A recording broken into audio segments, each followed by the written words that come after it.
Welcome back to Modern Homestead, Alaska. We are headed out to the garden this morning. It's threatening to rain again. It rains a lot this time of year.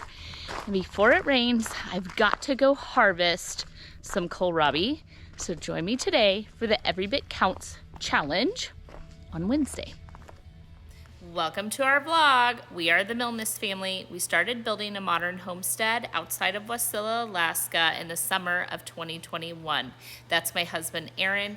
I am Jessica, a stay-at-home wife and mom.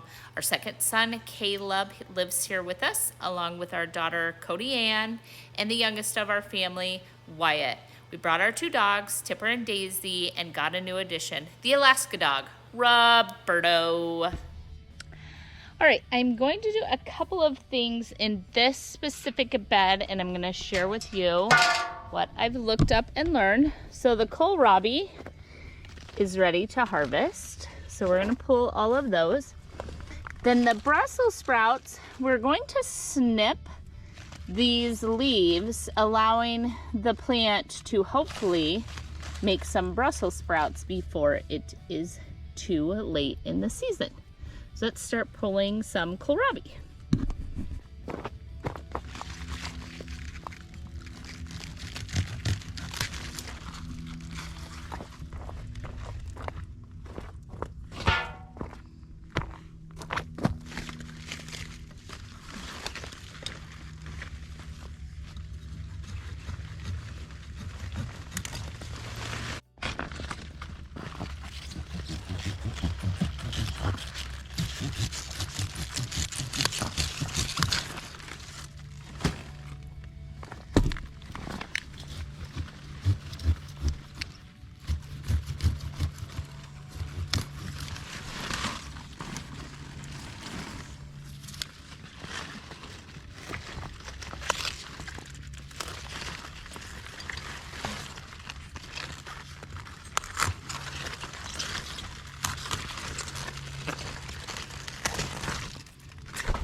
Roberto, out.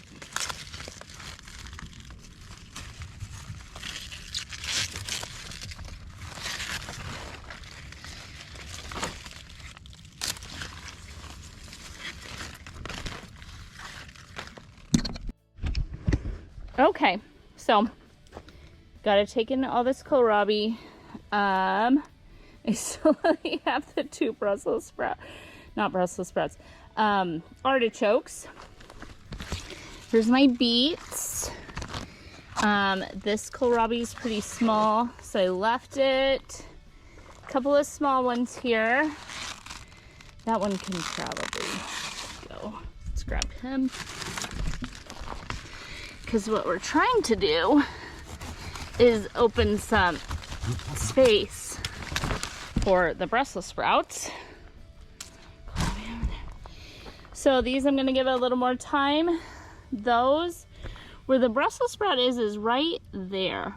And now we've just taken most of its leaves, allowing a little protection from the rain.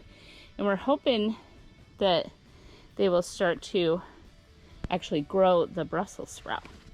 So some of my tomatoes, the plant itself is getting yellow, but the tomatoes are, it's really given its life to the tomatoes. So see, this is what I'm talking about. I pull anything that starts to turn. That was just out here last night. Okay, you have got to go back and see my original garden video, these 3 tomato plants, look at how many tomatoes are on there. They were being held up by a clear plastic fork. No lie. Clear plastic fork. No idea what they are. The person that gave these to my neighbor, who then gifted them to me, planted like 100 different kinds. There's no labels. We don't know. But somehow they hung on, and now they are producing a ton of tomatoes. So we're going to give them some time. Our onions did super poorly. This is mostly grass. And it's the bed. The bed's the problem. You know, look. It's pretty much the size it started out at. So the tomatoes are still awesome. I'm gonna grab what I can off of the green peppers again. And it's getting really cool for them. This one has struggled, as well as another one of my tomatoes. Now, I don't use anything for like bugs or whatever. So I just feed them, keeping them in the buckets, and they've done excellent. So if something gets in here like this, I do try and come through, pull anything that's dead. See, this one, struggle. All of that area will become a compost area, so I'm not really too much worry about it. But see, look at that. Pull him. Aren't they beautiful? So pretty. So it just rains so much on them. That's why I gotta pull them. Okay, here's something else I did. So I came out here last night, and I come through and I just take a leaf and I just cover my little heads of broccoli so they're not getting the direct sunlight or the rain. So, but let me show you, I've gotten a couple, the little bitty orange cauliflowers are growing. So you want to keep their color. You want to keep them from getting like waterlogged. Beautiful, huh? So that's what's growing under all those. So that's working. My cabbage patch. Things I've learned this year, the things I've learned. So I didn't know if I would end up with any cabbages. And look at me go. Cabbage, cabbage, a cabbage, a cabbage. So not only is it just beautiful to look at, we actually will have some cabbages to harvest. Everyone corrects me and says stuff to me. The thing is the soil is super fertile, so you can kind of crowd it. I probably overcrowded it a little. However, I planted them late. That's our actual problem. Then I burnt a huge fire next to them, had to put up this board to try to protect them, hose them down the whole time. Just a stupid mistake on my part, but they are what they are. So these 2 rows are potatoes. If you've never been in my garden, show you an issue. Some sort of spider, now this was Roberto, but some sort of bug. And I'm hoping that it's just on the leaves, but if you know what is doing that to my potatoes, will you tell me in the comment section? I really could use some help. And then let me know if I need to do anything about it. Should I just do some vinegar and soap? What should I do? Last couple of plants, we're still getting quite a few little jalapenos. And then we got these hot little cherry peppers, and then quite a few little jalapenos are still trying to grow, so we're gonna give them the rest of the time. Berto, get out of my garden. This way. Berto, this way. This way. Go. Roberto, out. Roberto. All right, so maybe it's a spider. Anywho, I'm gonna throw a bunch of these leaves to the chickens and then take the kohlrabi inside. So let's do that. I can hear it starting to rain on me. Here we go. So I brought in all the kohlrabi. Perfect. Lots and lots to do. So what I'm thinking is we are going to use the leaves. It says the leaves can be used like spinach. So we're gonna try that. And then it says, as in, I've dreaded picking these because I was not sure what we're gonna do. So I think we might do like a fresh coleslaw this week, but I also think I am going to chop, blanch, and freeze some of these because they can be used kind of like potatoes. You can roast them in the oven like you would a root vegetable. It is supposed to have like a slight cabbage flavor to it. And I love roasted cabbage. So we're gonna do some of that. And then it also says that it pickles amazingly. So I found a pickle recipe that we're going to try. And yeah, do just a few different things with this kohlrabi. I don't know how we're gonna like it. I don't know how my family's gonna like it. So I don't wanna just jump in with both feet and use just one method that sounds the best to me. I want to actually try a couple of different methods, even if it's more work, so that we do know in the future, do we like it more than one way, or should we stick to one? Or is this something that we want taken off the menu? We won't know until we try. So I'm gonna do that. I have about 30 minutes before I'm going to scoot out of here. I mentioned yesterday, my mom is coming. Tomorrow I'm going to do deep cleans. I'm not planning on recording tomorrow. I may or may not. I will still have a video. Cody and I cross into the Alaskan border, which is so cool because if you've never crossed that border, you've never seen the sign. And by the sign, I mean the one that says, "Welcome to Alaska."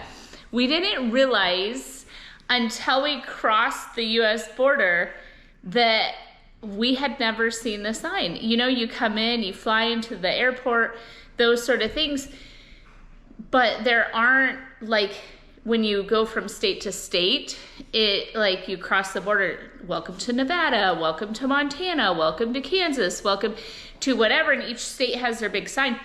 Cody and I actually got to see the Alaska sign, but you have to go through customs, like border, all of that stuff in order to see the sign. So that's pretty excited, so stay tuned and watch that video. So yeah, oh, where am I going today? I think I'm gonna scoot to the farmer's market really quick because it's Wednesday and I have to pick up a few things in town that have nothing to do with any of this, but that is what's on my schedule. And then I'm gonna deal with the kohlrabi and probably make some dinner. So stick around, let's see where this road takes us today. Oh, I said I had 30 minutes. Here is something I can deal with. So if you see these constant buckets sitting in the corner, that just needs to go back to the pantry, the long grain white rice. I washed all those buckets yesterday. The gamma seal part and the seal, there's like a rubber seal, they're completely dry now. So I'm gonna put those buckets together, take stuff out of these buckets so I can put them back in the basement and just see how many of those I can get done in the next 30 minutes or so. Let's time ourselves and try. Putting together the buckets is not as easy as I ever think it is, but use a good amount of force and really get it latched and sealed on there. Okay, so here is something I know I want to put in the bag. So these baggies are for 5 gallons. I don't have the 2-gallon ones. That's okay. It just makes the cleanup easier, but this isn't necessary. Like in the flour one, Cody didn't put one of these liners, which is fine. However, it gets trapped under the lip when you go to like dump it out. And so I like to kind of do one of these. Food grade, no BPA, all that stuff. These are bucket liners. Here's the thing, I've done it.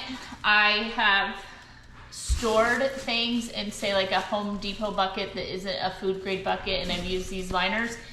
We still don't trust that bucket, so I always do try to do a food grade bucket, and then I do this liner, and it just helps me with the cleanup. It isn't necessary, but especially things like brown sugar that can get stuck in the bottoms and the corners. It's really hard to clean out. And then once you get this Gamma Seal lid on the bucket, it's hard to clean underneath it, and it's hard to get it off. Like, I literally was bleeding a second ago from just shoving these lids down. So anyway, I have these organic quinoa pastas that I want to keep up here because pasta makes a really great quick meal. So I want to keep some elbows up here. Someone tell me how to say these. Fazuli, something like that. She spelled it out for me and I don't remember. Sorry, I paid attention though that you told me. Okay, so these are gonna go in here. And then what I do is, again, I created these labels on Avery. Avery is, you buy your labels from them, and then they have a website where you can go and create. So this is one of their things. What this bucket label actually is a mailing label. So a half sheet mailing label. So this is something that like a company would use to put on boxes that they're shipping really far, and they would put all the postal information on here. So that's the kind of label it was. And then I just used this design from them, and it's free, and I can move things around and do it however I want. So no, I didn't order these offline somewhere. Yes, you can just buy the labels, make it yourself, make it very personal. That's how I do it. But I do label the buckets. I have two labels. I have a short-term label and a long-term label. I've shown some of you have paid attention to like my long-term storage. The long-term labels say when it was packaged, when it expires, blah, blah, blah. It says that it's in Mylar bags with oxygen absorbers. Like it just, this is one of them. So it tells you some different information. And then, so I put the product, the date that I put it in there, and the use by date. This is not exactly what maybe I would do with my upstairs pantry, but I don't really care enough to go and create and make new labels. So I'm going to label these buckets and get them on there and see how many more things I can get done in our 30 minutes. So let's see. Q-U-I-N-O-A-B-L-O.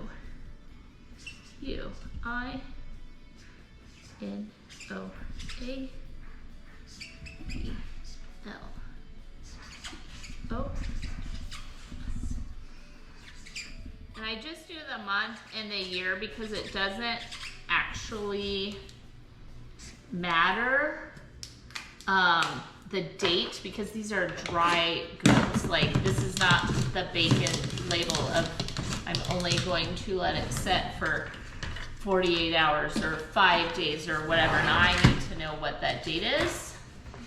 So month and year. And then because these are, don't do that, circular, I just get it towards the top. But if you were to line the center up towards the top, it would be wrinkled. Anyway, so that's how I do my buckets. Let's do a few more.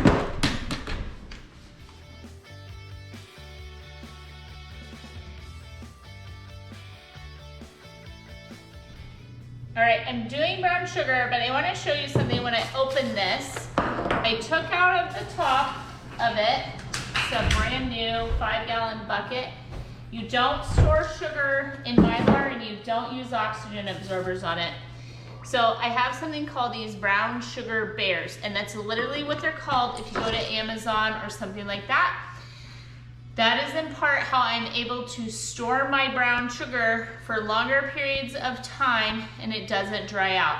Yes, I bought all of the molasses and I intend to make my own brown sugar this coming up season, but right now I have brown sugar to use, so I'm going to use that. And even here, jog over to my, so this is my daily kitchen brown sugar. Even in this guy, so I don't like him to get like in it, so I put this little rubber lid and then I just set the brown sugar bear. But anytime I open my bucket of brown sugar, I do get the brown sugar bears and I soak them. They're a clay, almost very, very similar. You know what you can use is like the base disc of a terracotta pot, and then get that, let that soak the moisture up, and then put that on top, and it doesn't make it sticky or gooey. But I did want to tell you, you do need to have something like that in your brown sugar or it will turn hard as a rock. All right, let's finish filling these up.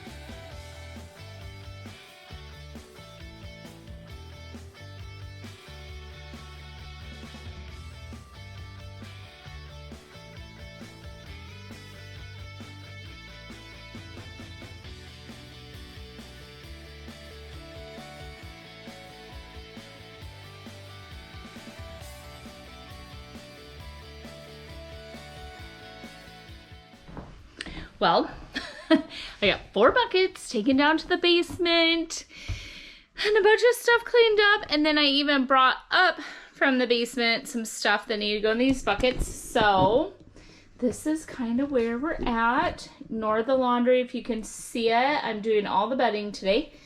So we have this nasty white sugar that I hate, but Caleb loves it. It's good for things like meringue. Then our organic white sugar, brown sugars, white flour, oats, baking chips. That better be full by baking season. Otherwise, we'll just blow through them. Long grain white rice, and then rices. Beans down there, and then peas and lentils. The 2 quinoa pastas. Obviously, I have space for a lot more of these totes. It's just kind of filling in and figuring out what am I having to constantly run to the long-term storage and bring up here. And once I get those answers, we will continue to add to this.